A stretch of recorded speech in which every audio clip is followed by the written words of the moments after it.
Welcome to this bonus edition of Tracking the Cats on a Monday morning with Steve White, and I'm your co host, Bob Sabin. Steve, we had a great, I'm still kind of in the, I wouldn't call it a hangover, I would call it euphoria following the Furman game on Saturday. I was so impressed having been at that game and seeing it from kind of a slow start, right? But once we got it cranked up. Well, Bob, before the ball game over in the Purple Zone in the Ramsey Center, I have this group that we always have lunch with before all the Catamount games, and I can always come up with my prediction for the ball game. And I told everybody the final score will be 56-52. Catamounts winning 56-52. Well, I got half of it right, but the wrong team. And about and about 5 minutes before halftime, Howard Buchanan sitting behind me, he says, "Whitey, you got any more predictions today?" And I said, "Yep, the band will be playing on the field at halftime. That's my prediction."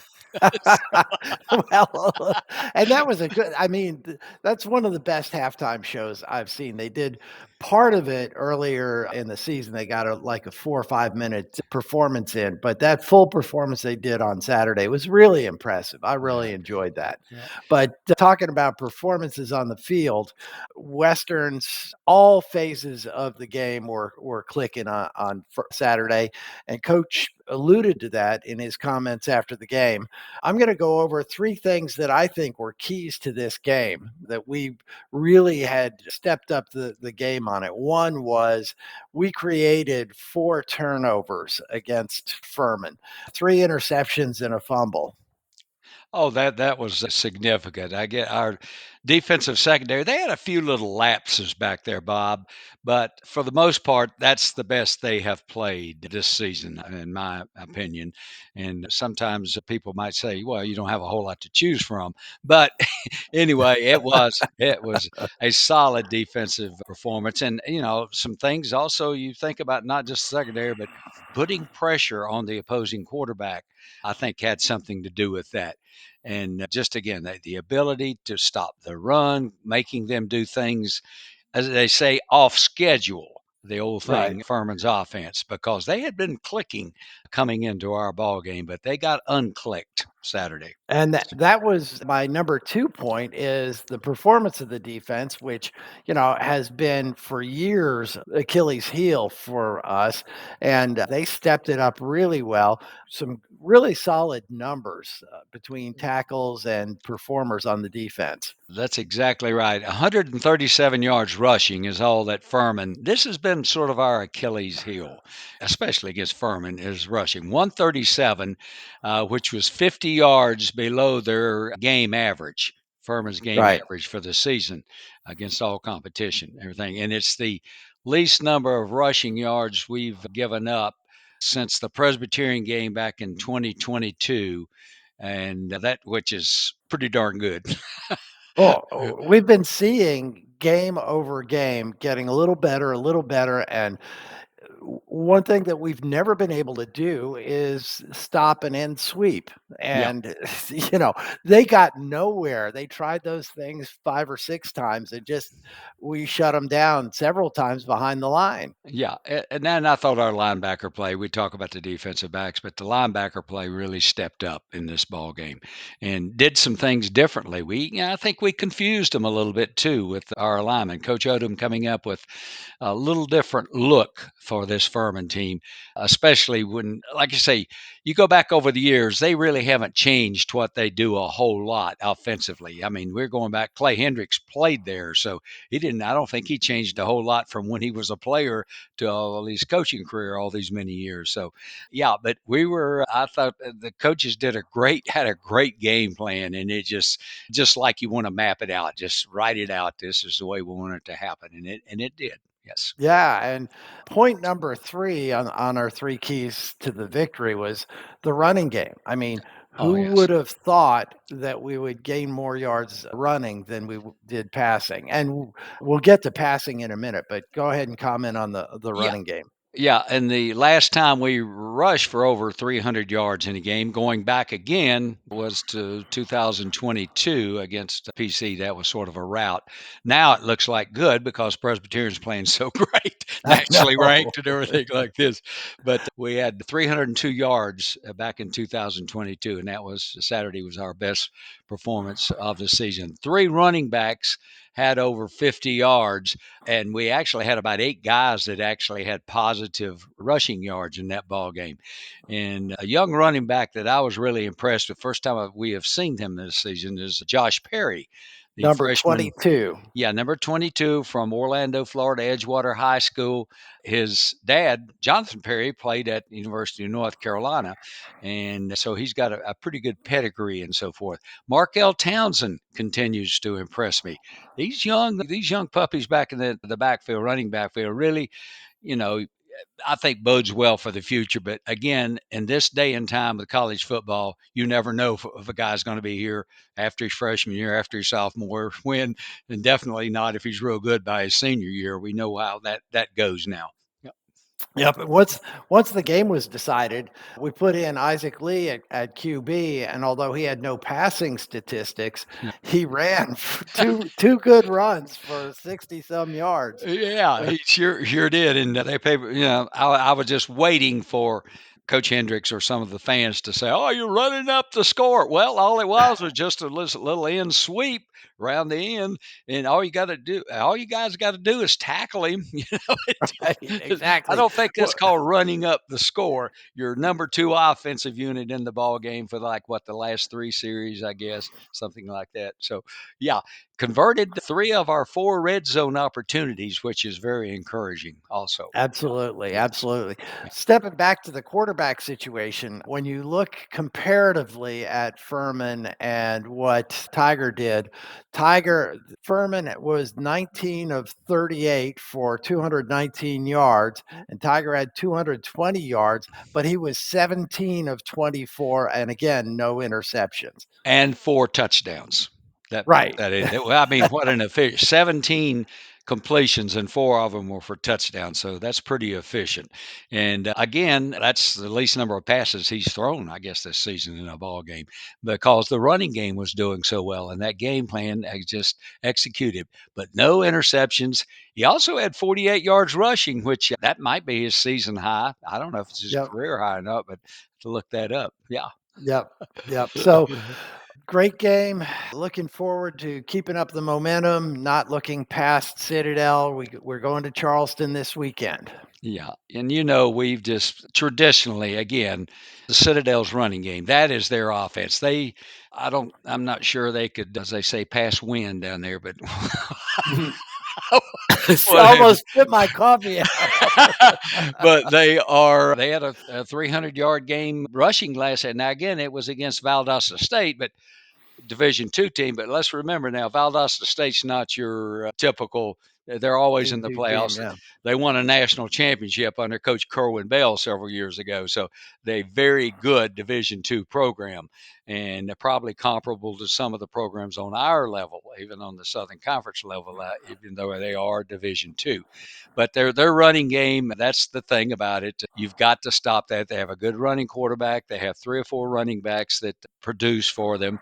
But again, this is the whole key. And this is something that we've had problems with. You remember a couple of years ago up here against the Citadel when they put in their second string quarterback and he went rush for over 100 yards against Yeah. us and so Yeah. forth. But again, I think we know that now. And I think after what I saw Saturday, how we handled Furman's running game, I feel confident that we're ready to face that Citadel offense, their running game in particular. Yeah. Well, let's hope we come away. All we need is victories. We don't need blowouts like we had this weekend, but it doesn't hurt their confidence to be able to put on a lopsided game Yeah, either. yeah. They're 2-1 in the conference right now, the Bulldogs.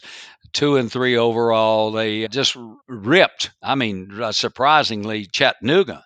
I Right. see they beat Sanford handily because we know about Sanford's defense and actually threw the ball against Sanford and beat Chattanooga. They lost to Gardner Webb, which we know all about that, losing to Gardner Webb. And they were shut out, though. Their offense was shut out twice this season. Mercer and the number one, of course, the number one team in the nation in our FCS. Well, it has been traditionally North Dakota State. Right. even that was a game in And they Charlotte. held Yeah. North Yeah. Dakota State through the first half pretty Yeah. well. Right. So we this is not gonna be an easy game. There are no Oh, easy no. Southern Conference There's no games. such thing. Yeah. Yeah. So, I don't want to get overconfident and say, we're going to have a blowout because the chances are that not only could we not have a blowout, it's impossible. If we go in there wrong, it Yeah. could not turn out the way we want. So, And Bob, one other thing we want to talk about our special team play in this ball game. I really thought that jumped out at me. Stephen Brantley, last week he did something, tweaked his ankle in the pregame against Wofford, and he was kicking those line drive kickoffs and punts. right. 40, almost 49-yard average Saturday. Just hang time was tremendous, and one punt was returned for a -1 yard in the entire ball game. And his kickoffs, getting to the end zone, they maybe ran two, three of them out, but again, special team coverage, they didn't even make it to the 25-yard line. And Marcus Trout, that was a big field goal he made there at Oh, 44 yeah. yarder, yeah, and 7 extra points. So special teams play again. They weren't great against Wofford, but boy, they really stepped up against Furman. Yeah, I think we've got a good future with Trout. Yes, He's a solid freshman walking, yes. just coming. He's not a walk on, but he's a good, solid kicker as a freshman. So hopefully it just gets better from there. Yeah, Coach Odom, I think, picked him up from down in Cocoa, Florida. Coach, Yep. that's where Coach Odom's roots are, is the Space Coast. And when I saw that Cocoa, Florida, I said, I think that might be where that one came from. I met him on his visit last year where we were both in this bookstore at the same time buying Western stuff, and his folks were they were over the moon. They were Yeah. loving campus and excited, and he hadn't even committed yet, but I was not surprised when he did commit. So we got a good one there. Let's Western Carolina sports this week and last week. Well, one other little thing about Saturday, Bob, sort of mystified Sure. me was our lack of attendance there. That is probably one of the smallest what you call weather related, non-weather related crowds that I've seen for Catamount football in a long time. And I know our students were on break, and like Coach Bell was telling them, call your mom and daddy and your boyfriend or your girlfriend, whichever the case may be, and tell them that you'll be home Saturday night. Well, not many of them adhered to that, and I don't think we had more than 300 or 400 students at the game Saturday, which is very, very disappointing. But also, the stands over where I was on the west side, a lot of empty seats. I might have had three people on my row, and the row behind me, five or six. I don't know what in the world this is. This is our big rival now, Furman. I know it's a Yeah. holiday weekend. I didn't even know it until my wife told me that it was Columbus Day or Columbus Day today. Yeah. Indigenous People Day, whatever it is. But I just couldn't understand that because we don't have another home game for a month, which would be Right. homecoming. So, and coming off of 3 wins, well, that's just my little rant for the day. Is that where were you, Catamount fans? That's what Yeah. I'm putting out there. Yes. Uh, Well, yeah. thanks to the students who did stay behind. Yeah. Glad that they were there and they were loud and they Yes. stood Yeah. and they cheered for the heroes when they got introduced. So good for them. And just hope that when they come back to when we come back for the next game, it's homecoming's the next game, right? Yeah, so we've November got 8th. So we're on the road at the Citadel this week. We have an open date, and we go to Chattanooga the first weekend in November. Then back here, I guess it's November the 8th. Is it correct. 7th? Yeah, is Yep. the 8th is our homecoming game, which could, if things go the way we want them to go, is going to be a maybe the biggest game that's been played in Cullowhee in many, many, many, many years with the Mercer Yep. Bears, assuming they might stay undefeated. They're 4-0 in the conference right now. We're 3-0. So I think we're headed for a showdown here on homecoming day in Cullowhee. I Yeah. definitely agree. Yeah. So Yeah. Looking at the soccer, Bob, you said you wanted to yeah. talk about what else was going on. They had a sort of a tenuous 1-0 win over Wofford Friday night. They're now 4-1-1 in the conference. We're 1 point behind the leader right now in the conference, behind Sanford, the team that we tied earlier in the season. Right. And the count, you get a half a point, I guess, for a tie and a point for a win. Nothing, of course, for losses. 8-4-3 overall. And defensively, we're just like we've been over the last several years, very tough. Just right now, struggling a little bit to get those goals, but again, we continue to win. Big So match let me coming say up. something. Yeah, Let me say yeah, something about that Wofford game yeah, on Friday. I yeah. talked to Stacy Miller, Coach Chad Miller's wife, Assistant Coach on Miller, yeah. Saturday.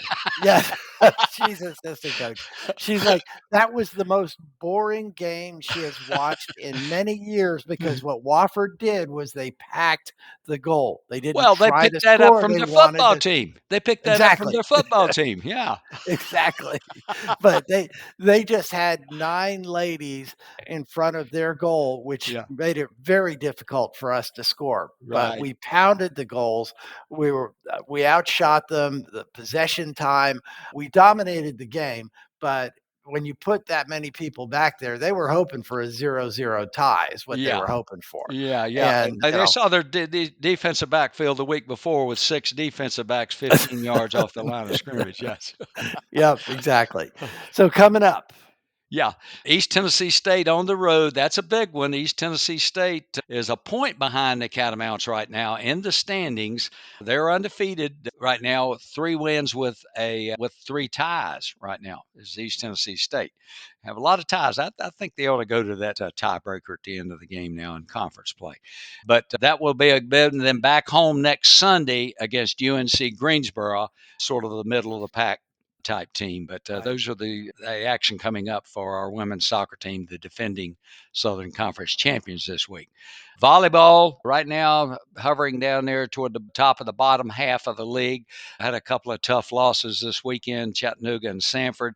They go on the road this weekend. They go to Mercer and Furman trying to right the ship there and so forth. Well, Yep. we won the first 2 sets against Yes. Chattanooga and Yeah. then lost 3 consecutive to Right. bow out of that game, unfortunately. You're But right. so Right.